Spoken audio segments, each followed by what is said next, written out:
They called him the Phantom Teller. A man with no gun, no mask, he'd walk into a bank, hand over a note, and walk out with thousands of dollars, like it was nothing.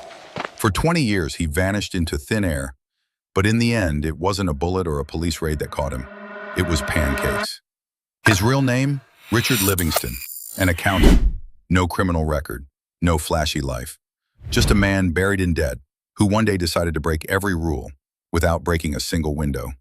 Richard was born in Ohio, grew up quiet, top of his class, obsessed with numbers, puzzles, logic. He got married young, worked hard, paid taxes. But when his wife left and medical bills hit, something shifted. March 1985, small town, one branch bank. Richard walks in wearing a brown suit, thick glasses, and calm as the sky. He slides a note to the teller. No alarm, no die packs. I have a weapon. But he didn't. The teller freezes. No screams, no sirens. She hands him $9,800. He nods, walks out, boards a bus, and disappears. Over the next 5 years, he hit 12 banks. Same note, same timing. Always 30 minutes before closing. Always no weapon, always calm. And always gone before the cops even showed up. The FBI got involved, but there were no fingerprints.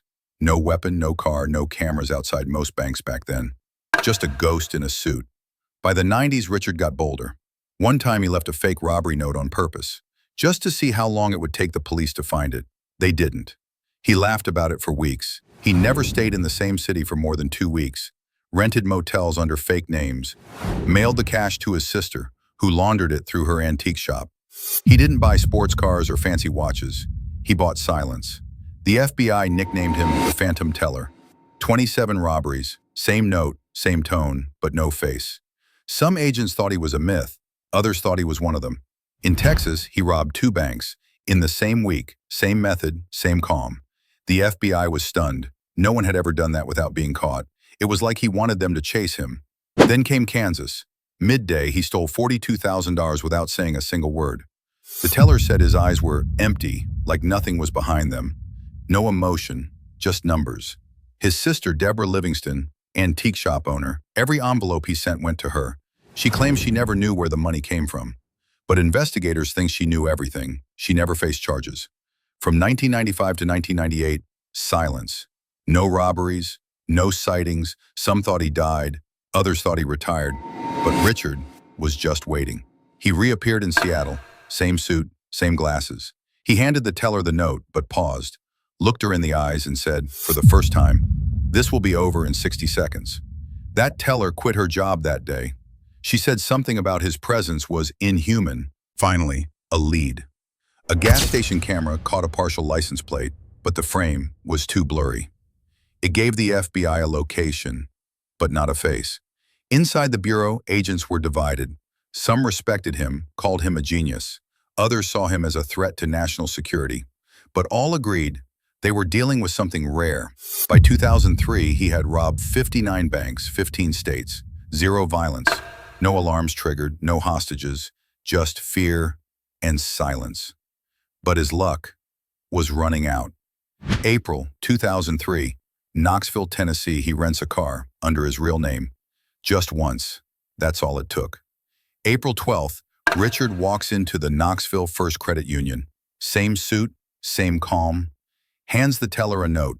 She gives him $22,000. He walks out. No rush, no fear. Outside, a newly installed camera catches it all. For the first time, his face clearly. And worse, his license plate. Within hours, the FBI had a location. Motel 12, room 208. They didn't raid, they waited, patiently. Next morning, 6:45 a.m., Richard walks across the street to a diner, orders pancakes, black coffee. That's when they take him. No fight, no words. When asked why he didn't run, he smiled. I knew I'd mess up eventually. That's all he said, just that. In the trunk of his rental car, they found robbery notes, a map with banks circled in red, unmarked cash, and a list of every bank he had ever robbed. His trial was quiet, no media frenzy, no outbursts. Richard pled guilty to everything. 59 counts of robbery, 1 count of brilliance. The judge said, if you had used your intelligence for good, you could have been a CEO. then gave him 124 years in federal prison.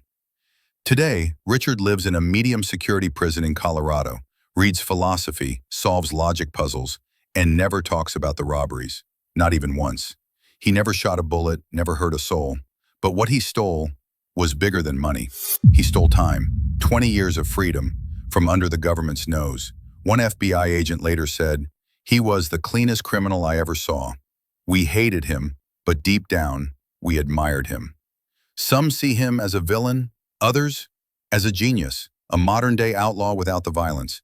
Either way, he became a legend. In the end, he didn't want money. He wanted control.